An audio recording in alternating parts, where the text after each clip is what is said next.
একটু কান খুলে একটা কথা শুনে রাখুন। যেই কথা মেইন স্ট্রিম মিডিয়া বলেন, আপনাদের ভোটে নির্বাচিত হওয়ার সরকার, বিরোধী দল কিংবা আপনাদের 24-এর বিপ্লবের চেতনা নিয়ে বসে থাকা কয়েকটা মানুষজন যারা আছে, তারা কেউ চায় না আপনারা যেন সেই জিনিসটা জানেন। একটা মেয়েকে, বিকারুন ন্যাশনাল স্কুল অ্যান্ড কলেজের একটা মেয়েকে লঞ্চের মধ্যে একটা ক্যাবিনে ধর্ষণ করা হয়েছে। আপনারা আরো জানলে অবাক হবেন, কয়েকদিন আগে যে এনসিপি জামাত গং বাইতুল মোকাররম থেকে মুসল্লিদেরকে টেনে রাস্তায় বের করে নিয়ে আসছিল সেই হাতিয়ার একটা ধর্ষণের অভিযোগ দিয়ে, সেই আমরা তাদেরকে আর আজকে রাস্তায় দেখতে পাচ্ছি না। গতকাল যখন মেইনস্ট্রিম মিডিয়াতে বা আমাদের ফেসবুক পেজগুলোতে যখন আমরা জানতে পারি যে একটা মেয়েকে ধর্ষণ করা হয়েছে হাতিয়াতে, আমরা অ্যাকচুয়ালি সেই আশাই করেছিলাম যে জামাত এনসিপি তাদের যে রাজনৈতিক অবস্থান আছে, তাদের যেই প্ল্যাটফর্ম গুলোর মাধ্যমে তারা দর্শনের বিরোধিতা করে যাচ্ছে, তারাও হয়তো তেমন একটা কিছু করবে। কিন্তু অত্যন্ত দুঃখের বিষয়, তারা কানে তুলার মুখে কড়া নিয়ে বসে আছে। তারা এই জিনিসের প্রতিবাদ করার মতো সাহস, সৎ সাহস বা অধিকার তারা হারাচ্ছে। কারণ জানেন, কারণটা অনেক অনেক সূক্ষ্ম।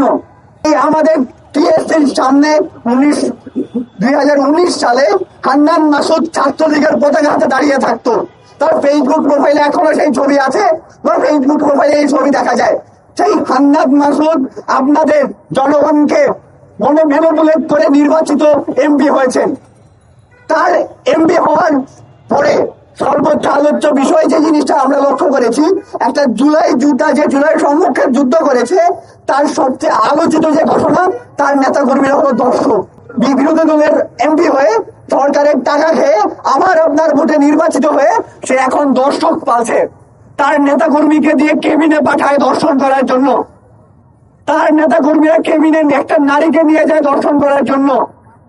অন্তত দুঃখের বিষয়, 12 তারিখের পরবর্তী 14-15 তারিখে আমরা এই হান্নান মাসুদকে গলা ছেটিয়ে রাস্তায় চিৎকার করে দেখেছিলাম যে হ্যাং দ্য রেপিস্ট। আরে বেটা, কই গেল তোর হ্যাং দ্য রেপিস্ট? কই গেল তোর কি? তোর নিজের ছেলেরা দর্শন করে, তুই চুপ কেন? তুই চুপ থাকার রাইটস কে দিচ্ছে? এই দর্শন যে বাংলাদেশে, আপনারা জানলে অবাক হবেন, 12 ফেব্রুয়ারি জাতীয় নির্বাচনের পর আজ 11 মার্চে এসে দাঁড়িয়ে আমরা আমাদের দেশের 56টা দর্শনের নারী 56টা দর্শনের শিকার হয়েছে। এর মধ্যে 7টা দর্শন পরবর্তী খুন এবং হসপিটালে লড়াই করতে গিয়ে আরো 3জন মেয়ে নারী মারা গেছে। একটা নারী নির্যাতন, সেটা আমাদের জাতির জন্য কলঙ্কর একটা জিনিস।